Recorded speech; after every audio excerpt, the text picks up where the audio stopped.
వివాహం ఆలస్యం, నిరుద్యోగం, ఉద్యోగ సమస్యలు, ఆర్థిక సమస్యలు, నరదృష్టి, వ్యాపారాభివృద్ధి కొరకు ఈ ఆలయాన్ని సందర్శించండి. శనీశ్వర దేవాలయం road number 3, Dwarakanagar main road, Munuganur, Hayathnagar, Hyderabad, Telangana. Phone number 9393584460. Shanishwara అనుగ్రహ ఫల సిద్ధ్యార్థం ఆలయాన్ని సందర్శించి సకల దోషముల నుండి విముక్తి పొందగలరు.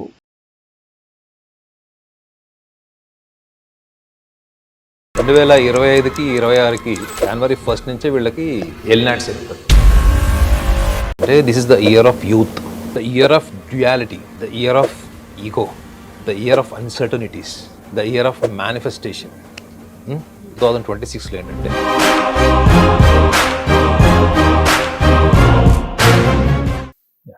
నాగనాథ్ గారు, మరి నూతన సంవత్సరం అంటే 2026 అన్ని రాశుల వారికి ఎలా ఉంటుందో మనం మాట్లాడుకుంటున్నాము. ఇప్పుడు తులారాశి వారి గురించి మాట్లాడుకుందామండి.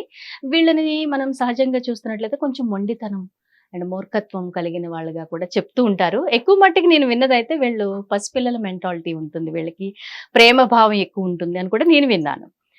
ఇందులో ఏది కరెక్ట్ అంటారు? ఇప్పుడు 2025లో వీళ్ళ లైఫ్ స్టైల్ ఒక రకంగా నడిచింది, మరి 26లో ఏమైనా మార్పులు జరిగే అవకాశం ఉందా? వీళ్ళ గురించి ఏం చెప్తారు మీరు? తప్పకుండా. హిట్ టీవీ ప్రేక్షకులందరికీ కూడా నమస్కారం. తులారాశి వాళ్ళకి సహజ సిద్ధమైనటువంటి, మన ఇన్స్టింక్ట్ అంటాం, సహజ సిద్ధమైనటువంటి స్వభావం ఏంటంటే వాళ్ళు ఎంత పని చేశారో, వాళ్ళ సామర్థ్యం ఎంత వినియోగించారో దానికి సమానమైనటువంటి విలువని వాళ్ళకు వాళ్ళే లెక్కలేసుకుంటారు. ఇప్పుడు ఒక సంస్థలో పనిచేశాడు, వాళ్ళు చేసిన పనికి 10,000 వాళ్ళకి రావచ్చు, లేదా 20,000 రావచ్చు అని మనం లెక్కలేసుకుంటాం స్కేల్ పెట్టి. వాళ్ళకి ఎంత వచ్చినా రాకపోయినా, ఇప్పుడు 10,000 పని చేస్తే 5,000 ఇవ్వచ్చు అవతల వాడు, లేదా 9,000 ఇవ్వచ్చు, లేదా 11,000 కూడా ఇవ్వచ్చు.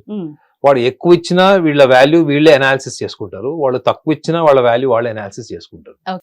సో వీళ్ళకి ఎక్కడ ఇబ్బంది కలుగుతుందంటే, వీళ్ళు ఇక్కడ ముంగీసా ఉంది, ఇక్కడ పాము ఉంది, రెండు కొట్టుకుంటున్నాయి. మీరు అక్కడ తులారాశి వాళ్ళని పెట్టండి, వాళ్ళిద్దరికి న్యాయం చెప్పండి, ధర్మం చెప్పండి అని. సో తులారాశి వాళ్ళు ఏమైపోతారంటే, ఇటు ముంగీసని ఓదార్చరు, ఇటు పాముని నివారించరు. అదేనా? అంటే రెండు వైపులా మంచి పేరు, రెండు వైపులా చెడ్డ పేరుకి భయపడతారు వీళ్ళు. అంటే మనం ఏదైనా చెప్పితే అవతల వాళ్ళు ఏమైనా హర్ట్ అవుతారేమో, అవతల వాళ్ళు బాధపడతారేమో. సో అలాంటప్పుడు వీళ్ళిద్దరి మధ్యలో యుద్ధం ఎప్పుడు అవుతుంది? పాము ముంగీసకు యుద్ధం ఎప్పుడు అవుతుంది? సో వీళ్ళకు ఉన్న బలహీనత ఏంటి? నిర్ణయం తీసుకున్నాం రాదు వాళ్ళకన్నా. అక్కడ రైట్ రాంగ్ ఏంటో తెలిసి ఉంటది కానీ చెప్పరు. దాన్ని ఆచరణలోకి వస్తే రేపు ఏమవుతుందో. బాబోయ్, తులారాశి వాళ్ళని అయితే మాత్రం సాక్ష్యాలకి పెట్టుకోకూడదు. జడ్జిమెంట్ అప్పుడు వీళ్ళని సాక్ష్యం చెప్పమని వాళ్ళు ఉన్నది ఉన్నట్టుగా చెప్పరు.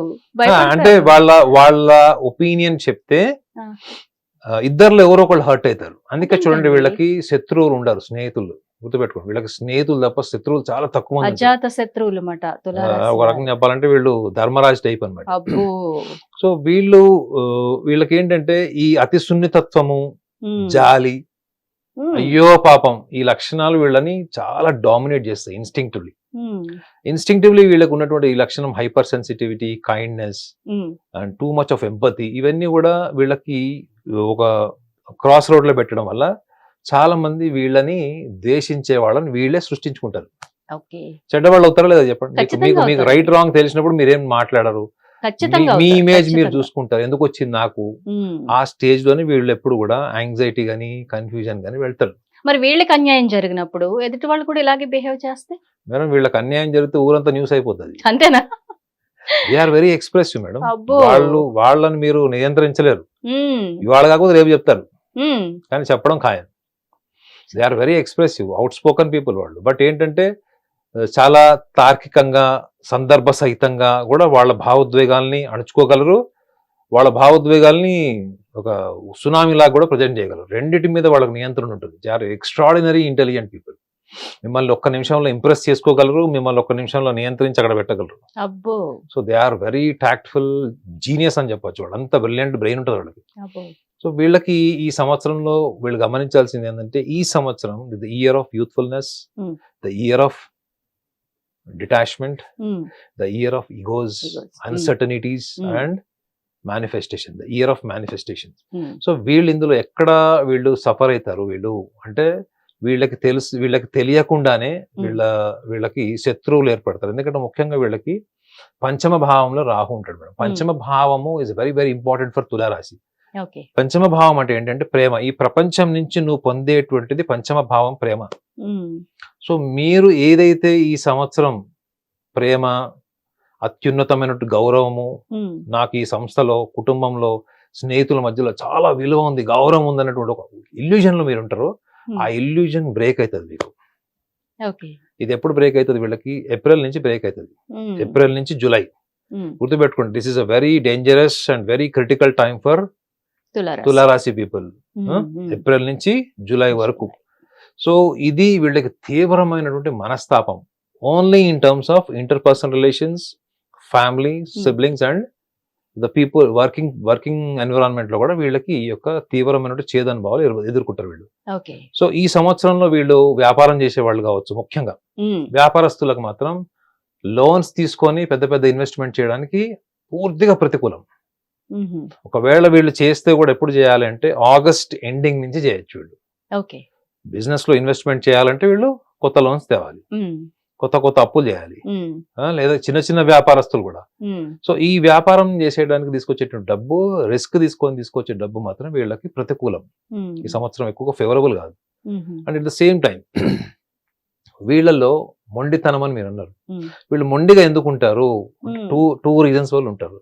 ఒకటి, వీళ్ళు ఎవరినైనా వీళ్ళకి తెలిసింది ఒకటి కరెక్ట్ అనిపించింది అనుకోండి, అది రైటా రాంగ్ అనవసరం, అవసరమైతే యుద్ధానికి దిగి ఆర్గ్యుమెంట్ చేసి ఏడ్చన్నా అది సాధించుకోవడానికి ప్రయత్నం చేస్తారు. బికాస్ వాళ్ళని ఎవరైనా వ్యతిరేకించినా, వాళ్ళని ఎవరైనా తొక్కినా వాళ్ళలో వచ్చే మొట్టమొదటి లక్షణం మొండితనం. రెండో విషయం మూర్ఖత్వం. మీరు మొండితనం అయినా పర్లేదు, కానీ వీళ్ళలో ఒక మూర్ఖత్వం ఏముంటుందంటే, what ever I know is right, అది రాంగ్ అని మీరు ప్రూవ్ చేసినా దానికి ఇంకో కారణం చెప్తారు. ఒప్పుకోరు. ఇప్పుడు if something is proven wrong, that is end. There is logically it is end of the scenario. But yet these people do have reasons. Those reasons are very dogmatic. అంటే మూర్ఖమైనటువంటి, అంటే వీళ్ళు ఆర్గ్యుమెంటేటివ్ స్టేజ్కి వెళ్ళిపోతారు. ఇది ఎందుకు పర్టికులర్ గా చెప్తున్నానంటే, ఈ సంవత్సరం వాళ్ళకి పంచమ భావం యొక్క ప్రభావం, తీవ్రమైన మనస్తాపం. చాలా మంది చూడండి, 35 ఏళ్ళు దాటినటువంటి భాగస్వాములు ఈ సంవత్సరంలో ఈ తులారాశిలో పుట్టిన వాళ్ళకి విడాకులు అయ్యే ఛాన్స్ ఉంటుంది. విడాకులు అంటే ఏంటంటే ఫిజికల్ సెపరేషన్ కూడా కావచ్చు, లీగల్ సెపరేషన్ కావచ్చు, ఖచ్చితంగా ఎమోషనల్ సెపరేషన్ ఉంటుంది. ఒక్కసారి తులారాశి వాళ్ళు ఎమోషనల్ గా డిస్కనెక్ట్ అయితే మళ్ళీ వాళ్ళు రీయూనియన్ కారు. వాళ్ళు దయా దాక్షిణ్యాల మీదనో బాధ్యతల వల్ల ఉండాలి తప్ప, వాళ్ళ మనసు ఒక్కసారి విరిగిపోయింది, ఆ స్టిక్కర్ ఊడిపోయిందంటే మళ్ళీ ఆ స్టిక్కర్ అతుక్కోదు. ఇది ఎందుకు అంటే వీళ్ళకి లాభస్థానం, డిజైర్ హౌస్ లో వీళ్ళకి కేతు ఉంటాడు. ఓకే, సో ఈ సంవత్సరం మొత్తం ఉంటాడు మేడం. జనవరి 1 నుంచి డిసెంబర్ 31 వరకు ఉంటాడు. అంటే అట్ ద సేమ్ టైం వీళ్ళకి ఒక్క ప్లస్ పాయింట్ ఏంటంటే, గురువు ముఖ్యంగా మే మాసం నుంచి జూన్ లో రాశి సంచారం జరుగుతుంది. మిగతా 3 మెయిన్ ప్లానెట్స్ జరగవు. ఒక్క గురు సంచారం జరుగుతుంది. రాహుకేతు, శని మాత్రం అదే రాశులలో ఉంటారు ఇప్పుడు ఎక్కడున్నారు వాళ్ళు. సో ఈ గురువు సంచారం వల్ల వీళ్ళకి వచ్చేటువంటిది ఒక్కటి ఏంటంటే, వీళ్ళు లైఫ్ లో ఏవైతే కొత్త ప్లాన్స్ వేసుకున్నారు, గతంలో కొన్ని ప్లాన్స్ వేసి ఆచరణకు రాలేదు, లేదా ప్రాథమిక అంటే ఫండమెంటల్ లెవెల్లో ఉన్నాయో, అవన్నీ కూడా ఇప్పుడు ప్రోగ్రెసివ్ స్టేజ్కి వస్తాయి. ఇది ఈ జూలై ఆన్వర్డ్స్ అవి వాళ్ళ జర్నీ స్టార్ట్ అవుతుంది. అంటే ఎక్స్పాన్షన్, డెవలప్మెంట్, ప్రోగ్రెస్, ఇదంతా కూడా వాళ్ళకి అప్పుడు స్టార్ట్ అవుతుంది. సో ఫైనాన్షియల్లీ ఈ సంవత్సరం తులారాశి వాళ్ళకి అద్భుతమైన సంవత్సరం అని నేను చెప్పను. But uncertainties are there. The year of uncertainties అని కూడా చెప్పాను, ఇయర్ ఆఫ్ సర్ప్రైజెస్ కూడా చెప్పాను. సో వీళ్ళు ముఖ్యంగా తల్లిదండ్రుల ఆస్తులు, లేకపోతే అన్నదమ్ముల అక్కజాళ్ళ దగ్గర పెద్ద లోన్స్ తీసుకొని, డబ్బులు తీసుకొని వీళ్ళు ఇన్వెస్ట్మెంట్ చేయడం అన్నది చేయొద్దు. ఎందుకంటే వీళ్ళకి ప్రపంచం అంతా వీళ్ళకి విలువ లేకపోయినా వీళ్ళు బాధపడరు, కానీ కుటుంబంలో అన్నదమ్ములు అక్కజళ్ళు తల్లిదండ్రుల దగ్గర వీళ్ళ విలువ పడిపోతే వీళ్ళు డిప్రెషన్లోకి వెళ్ళి ఇంకేమన్నా అటెంప్ట్ చేసేటువంటి సందర్భాలు కూడా ఉంటాయి. ఎందుకంటే వీళ్ళు కుటుంబంలో అవమానం తట్టుకోలేదు. మీరు అవమానించాల్సిన అవసరం లేదు మేడం. వీళ్ళ ఊహకు వచ్చింది అనుకోండి, మనం అక్కడ తలెత్తుకోలేము అని అనుకుంటే కూడా చాలు. ఎందుకంటే వీళ్ళకి రాహువు యొక్క స్థానాన్ని చూసుకున్నా, కేతువు యొక్క స్థానాన్ని చూసినా, లేకపోతే శనిగ్రహం యొక్క స్థానాన్ని చూసుకుంటే కూడా ఈ సంవత్సరం ముఖ్యంగా వీళ్ళకి ఈ లాభస్థానంలో ఎక్కడ కేతు ఉన్నాడో నక్షత్రాధిపతి కృత్తికా నక్షత్రం రూల్ చేస్తుంది ఈ కొత్త సంవత్సరం. ఓకే. అంటే ఆరంభంలో కృత్తికా నక్షత్రమే వస్తుంది వీళ్ళకి రాత్రి 12 గంటల 1 నిమిషానికి. సో కాబట్టి వీళ్ళ డిజైర్స్ కి సంబంధించిన anything related to the materialistic desires, they should be well organised, they should learn to save money. Saving is the biggest income. డబ్బు ఆదా చేయడమే పెద్ద ఇన్కమ్. సో సేవింగ్, ముందు చూపు ఉండి, ఒకవేళ ఉద్యోగాలు చేసేవాళ్ళు సడన్ గా జాబ్ మానేశారు, వాళ్ళ సేవింగ్స్ ఉంటాయి, వాటిని ఇంపల్సివ్ గా ఖర్చు పెట్టకూడదు కదా. వీళ్ళు చాలా మటుకు కూడా అలంకరణకి ఎక్కువ డబ్బు ఖర్చు పెట్టేస్తారు, ఆర్భాటాలకు ఎక్కువ డబ్బు ఖర్చు పెట్టేస్తారు, స్నేహితులు అడిగితే కూడా డబ్బులు ఇచ్చేస్తారు, వీళ్ళకి నో చెప్పడం కూడా రాదు. సో ఆల్రెడీ మీరు సేవ్ చేసుకునేది ఉద్యోగపరంగా, వీళ్ళకి మాత్రం ఈ సంవత్సరం సేవింగ్స్ ఆర్ హైలీ అడ్వైజ్డ్. ఒకవేళ ఇన్ఫర్టిలిటీ ఇష్యూస్ ఉన్నాయి, ఇన్ఫర్టిలిటీ లేదా పిల్లలు పుట్టట్లేదు వాళ్ళకి, జూలై నుంచి ఉమెన్ కి, అంటే ఈ రాశిలో జన్మించినటువంటి స్త్రీలకు మాత్రం it is very auspicious time to become pregnant and very successful. So ఈ ఫర్టిలిటీ ఇష్యూస్ లో వీళ్ళు సక్సెస్ఫుల్ అయ్యేటువంటి అవకాశం కూడా వీళ్ళకి జూలై మాసం నుంచే స్టార్ట్ అవుతుంది. So what they have to do is they should be fearless, they should be selfish utterly. Okay. ఈ సెల్ఫిష్నెస్ అనేది ఏ విషయాల్లో ఉండాలంటారు వీరికి? First thing, they should be fearless. Actually, they are bold. Okay. They are bold, but not statistically. They are ferocious. They are not statistically fearless. అంటే బోల్డ్ గా ఉండడం అంటే ఏంటి మేడం? అప్పుడప్పుడు సందర్భాన్ని బట్టి మీరు ప్రతిస్పందించడం. అక్కడ కాన్సిక్వెన్సెస్ తో సంబంధం లేదు. అదే మీకు ఇలా ఒక ఇమాజినేషన్ మీకు క్రియేట్ చేస్తారు. సింపుల్ కామన్ సెన్స్ ఎగ్జాంపుల్ ఏంటంటే, 100 మందిని ఎదుర్కొని ఒక్కడే సింగిల్ గా 100 మందిని ఎదుర్కోగలిగేవాడు ఒక హర్రర్ సినిమా చూసేస్తే పక్కన ఎవడు లేకపోతే పడుకోలేని వాడు చూసారా మీరు? వాడు 10 మందిని కొడతాడు, కానీ వాడు హర్రర్ సినిమా చూసొస్తే పక్కన ఎవడో ఒకడు లేదు, అసలు నిద్ర పట్టదు వాడికి. So that is what is an intellectual fear, psychological fear. So వీళ్ళు ఎక్కడ భయపడతారు వీళ్ళు అంటే, they unnecessarily they try to impress people, unnecessarily they prolong relations. అది ఆదిలోనే, అంటే స్టార్టింగ్ స్టేజ్ లోనే మీరు రిలేషన్స్ కొన్ని కట్ చేయాల్సి ఉంటాయి చూడండి, వాటిని సాగదీసి అతి మంచితనానికి వెళ్ళి వీళ్ళు తెచ్చుకునేటువంటి సమస్యలు ఈ సంవత్సరంలో విపరీతంగా ఉంటాయి. So they should be very bold and straight to express whether to say no or yes in this year, especially from January to April. ఇది చాలా చాలా ఇంపార్టెంట్ టైం వాళ్ళకి. వీళ్ళు తీసుకుని ఈ మొహమాటపు వైఖరి నిర్ణయాల వల్ల జీవిత భాగస్వామి కావచ్చు, వ్యాపారంలో కావచ్చు, తీవ్రమైనటువంటి మనస్తాపం చెందే అవకాశం ఉంటది. And where they should be selfishness అంటే ఏంటంటే, వీళ్ళు ఎప్పుడు కూడా ఒకళ్ళ అసోసియేషన్ తోనే వీళ్ళు ఎప్పుడు స్ట్రాంగ్ ఉంటారు మేడం. వీళ్ళు ఏ పని చేసినా పక్కన ఒకటి ఎత్తుకుంటారు. వీళ్ళకి కుంభరాశి వాళ్ళకి ఈ లక్షణం ఉంటుంది.